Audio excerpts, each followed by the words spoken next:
For a lot of LGBTQ people, we don't really have roadmaps for how our relationships are supposed to be and like what healthy relationships really are, just because, in our society, we haven't seen a lot of examples of what healthy LGBTQ relationships look like. I found myself in an abusive relationship, follows a lot of the same story that every other survivor of domestic violence has experienced. The relationship began really hot and fast. We fell in love very quickly, and we moved in together after the course of a couple of months of being together. Lots of red flags were popping up all the time. My friends and family members were pointing them out to me, but I was like, no, this is someone I love.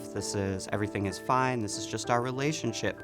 It sort of became an us against the world sort of experience that is pretty common in a lot of LGBTQ relationships. And that can be really beautiful, except my partner began to be very physically abusive, emotionally manipulative. The first incidents of physical violence was just maybe a few weeks after we started dating. But, as the cycle of abuse often works, I was often made to feel like I caused the physical violence. In the course of the beginning of the relationship, when this started to happen, I didn't have resources around me to understand that this isn't how it should be. And so I stayed in the relationship. Another thing survivors of domestic abuse know is that even when you know things aren't right in a relationship and you shouldn't be treated that way, that doesn't mean you don't love the person that you're with. And so living in those two realities is really hard to do when you're a survivor. A lot of times in the relationship, it becomes so normalized, everything you're experiencing, the isolation, the being made to feel like you are doing everything wrong, the arguments that cause physical violence or an abusive altercation. All of those things become normalized, and it just seems to be part of your relationship. But, the truth is, love doesn't hurt, but it was hard for me to understand that in the thick of it. We were together for only about 8 months, and then one night we got into a fight, and he became extremely physically abusive. So the cops were called, and when the cops came, they arrested my ex-partner and took him off, and then I was put into an ambulance and taken to the hospital. And that was sort of the beginning of the end of the relationship. Back in those days, like 7 or 8 years ago, the police department would actually let Harbor House know when such incidents happened. And so I got a call from a Harbor House advocate.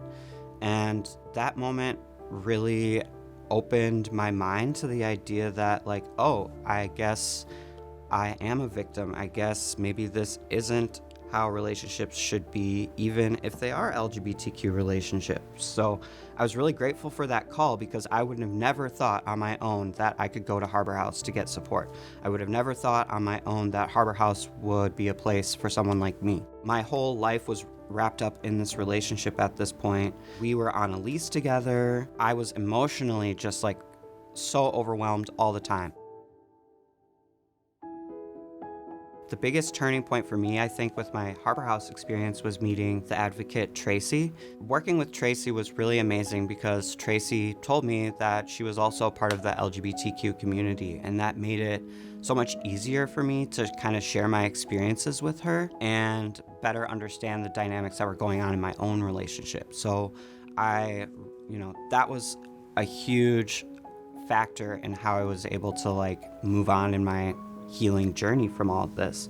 I was really able to start letting go of a lot of that shame and start taking, my power back as an individual and say, you know what, I am a survivor. This shouldn't have happened to me. I didn't do anything to deserve this. And this harm is not my fault. This harm is something that I need help to heal from and recover from.